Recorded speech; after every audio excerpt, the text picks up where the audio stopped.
buenas tardes, bienvenidos un día más a Corresponsales en 24 horas. Hoy hablamos, ya lo han visto, de hipotecas, de altos intereses, de embargos, en fin, las consecuencias que para millones de personas está teniendo la crisis que les impide hacer frente a esas hipotecas.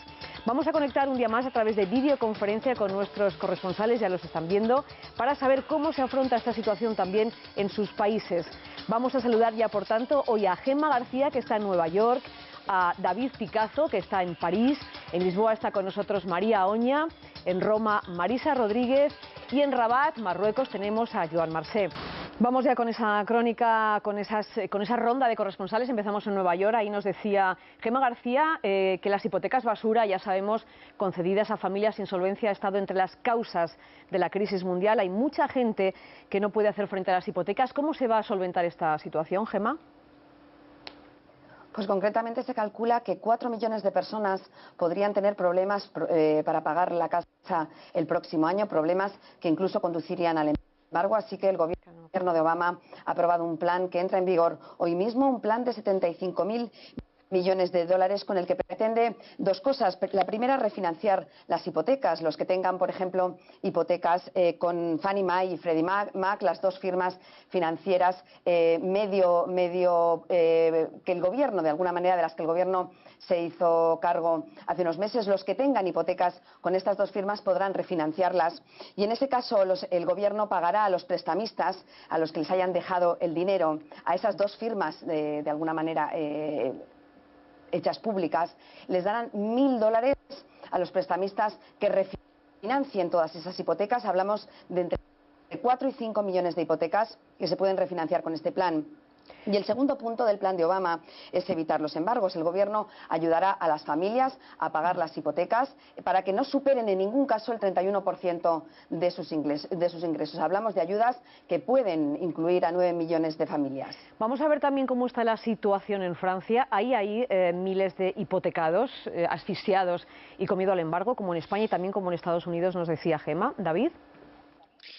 Sí, aquí también el tema de las hipotecas es una pesadilla para muchísimos franceses, aunque si bien hay que diferenciar entre París, la situación en París, en la capital y en las grandes ciudades y en el resto de provincias. Incluso dentro de París los precios y las situaciones varían según los barrios. De ahí que mucha gente difiera entre la posibilidad de comprar y de alquilar. Incluso en las grandes capitales hay quien vive alquilado y con lo que va ahorrando se compra incluso una segunda vivienda en la costa o en la montaña. Aquí el término medio de las hipotecas, la duración media suele ser de entre 15 y 20 años. Desde el 2004 se empezaron a dar a 25 años. A partir de ahí ya suele ser una duración algo excepcional. Los bancos solo conceden a partir de hasta un máximo de un 30% de los ingresos por núcleo familiar dedicados a la hipoteca, y lo que sí se hace es firmar un techo. Si tú firmas a 3, 4, 5% el tipo de interés de una hipoteca, te permiten a la hora de firmar esa hipoteca alcanzar un techo como 2 puntos por encima, a partir del cual no dependerías tanto de las subidas y bajadas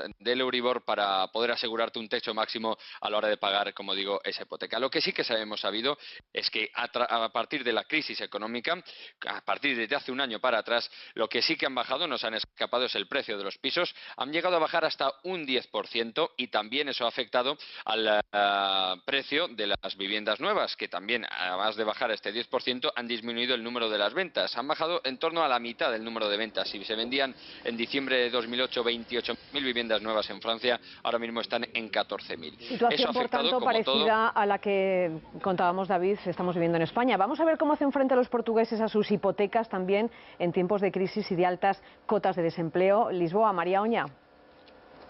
Aquí el Banco Nacional de Portugal ha hecho público un dato. Dice que en el mes de febrero los portugueses han dejado de pagar 1.600.000 euros. Igual no suena mucho comparado con España, pero hay que tener en cuenta que aquí la burbuja inmobiliaria no ha existido ahora, porque el boom de la construcción se produjo entre los años 80 y 90. No obstante, la gente cobra poco, los sueldos son bajos y las casas son muy caras. De hecho, los portugueses son los que más casas compran de toda Europa. ¿Esto qué está motivando? Pues que Lisboa, por ejemplo, se esté quedando prácticamente desierta. La gente se tiene que ir a las afueras a comprarse una casa porque aquí es prácticamente imposible. Eso está aumentando al mismo tiempo que el aspecto de decadente que tiene la ciudad vaya en aumento, porque se están deteriorando muchísimo los edificios y las casas en general.